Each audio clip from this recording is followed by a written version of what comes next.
आपण 8 दिवसापूर्वीच सुराळे येथील डोंगर पेटवल्याची बातमी केली होती। त्यावेळेस डोंगर कसा पेटतोय, किती पेटला होता हे दाखवलं आपण। परंतु आज बोतार्डे येथे देखील कुणीतरी अज्ञात इसमांनी डोंगर पेटवून दिला आहे। आज ते डोंगर पेटवताना डोंगराचं चित्र आपण थोडंसं लांबून व्हिडिओ काढतोय, परंतु असं चित्र तयार झाले, सस्याचा चेहरा तयार झाला आहे।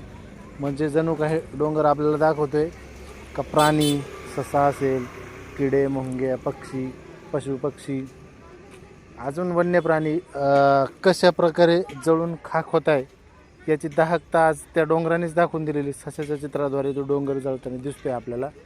याचे शूट मी केलेलं आहे, तुम्ही पाहू शकता। लांबूनच थोडं शूटिंग काढले, आपल्याला असं दिसतं का जणू काय ससाच जळतोय असं दिसतंय। मित्रांनो, याचे परिणाम संपूर्ण जैवविविधतेवर परिणाम होतोय याचा। या आगीत असंख्य प्राणी, पक्षी, पशु तसेच किडे मुंग्या जळून नष्ट झाल्याची धक्कादायक गोष्ट घडत आहे।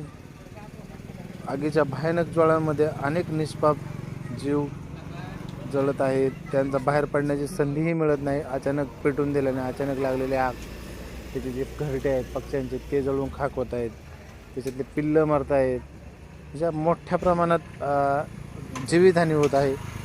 परंतु हे ज्याला कळल त्याला कळलंच। हे प्रत्यक्ष जर पाहिलं आपण, आपल्याला एखादा चटका बसला तर आपल्यालाच कसं जाणवते, परंतु हे काय विचार करत नसतील पेटवणारा, म्हणजे किती निष्ठुर झालेले आहेत हे याच्यावरून समजतंय।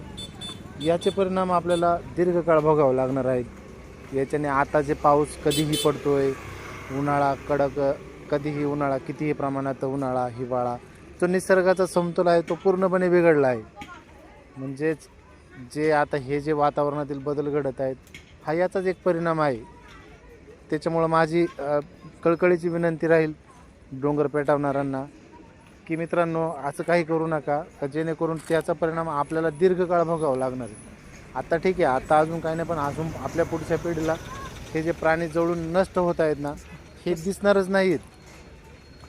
त्याच्यामुळं मी विनंती करतोय का डोंगर पेटवणाऱ्यांनी ना 10 वेळा विचार करा का आपण जे करतोय किती मोठं पाप करतोय, याचा नक्कीच विचार करा। आणि एकदा स्वतः डोंगर पेटवल्यानंतर तुम्ही स्वतः पेटवणाऱ्याने एकदा फिरा, म्हणजे समजेल का आपल्या एका चुकीमुळं किती निष्पाप प्राण्यांचा जीव गेलेला आहे। याच्यातून मला एकच सांगायचं आहे की 10 वेळा विचार करा की आपण केलेल्या पापाचं आपण इथंच, बरं आता पाप करायचं इथंच फेडायचं, म्हणजे आपल्याला आपण दुसरं प्राणी जाळतोय तर उद्या आपल्यालाही कोणीतरी असंच करणार आहे, याचा 10 वेळा विचार करा।